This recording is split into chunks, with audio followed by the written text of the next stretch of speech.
Welcome to Muscle Research Review for the week of July the 6th, 2015. Quick research summaries for the very busy health and fitness professional. So let's get started. A new study asked the question, are there different effects of home exercise and supervised exercises on pain and disability for people with subacromial impingement? They divided 46 patients into two groups. One group had one supervised exercise treatment, followed by home exercises for 6 weeks, while the other had 10 supervised sessions in addition to a 6-week home exercise program. Now, the results showed that there was no difference on the shoulder pain and disability index between the two groups after 6 and 26 weeks. Now, there was also no difference in pain outcomes either. The only difference seen was a result of clinical tests of shoulder impingement, where the supervised group had 2 or more positive tests in 11 out of 23 people, while for the home group it was 18 out of 21. So does this mean we should send patients or clients home after one session? In my experience, no. The studies also failed to take a look at patient compliance and motivation. It's interesting to see what your experiences are with minimizing supervised training. Do you train novice lifters? A new study looked at the difference in lumbar lifting posture between novice and experienced lifters in a straight leg lift. The results aren't very surprising. The novice lifters maintained a much greater kyphotic lumbar angle for both flexion and extension. By approaching the limits of their range of motion, they could be at a greater risk of injury by placing the greater loads on the supporting soft tissues of the spine. It would be interesting to see if correcting this early can reduce lower injury risks. Also makes me wonder about the results from the previous home exercise study on shoulder impingement. There may be short-term improvements, but without supervised exercise, could a person be doing most of their exercises the wrong way?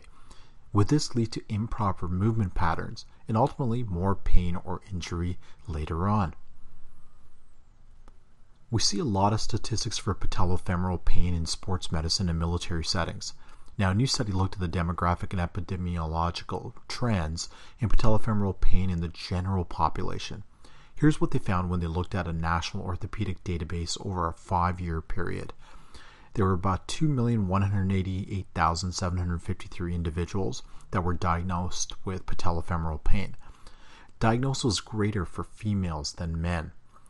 They found that patellofemoral pain was diagnosed between 1.5 and 7.3% of all patients seeking medical care in the U.S. The age group with the most cases was the 50 to 59-year-old group. There was also a steady increase in cases during the 2007 to 2011 period. The interesting part was the age group findings, especially considering I tend to lump patellofemoral pain with younger athletes. It may be biased towards other so-called arthritic conditions or diagnoses for the older age group. We talk so much about core stability for the athlete, and I probably mention at least one article every week on this topic. But what's the evidence on core stability exercises? A new systematic review kind of looked into this.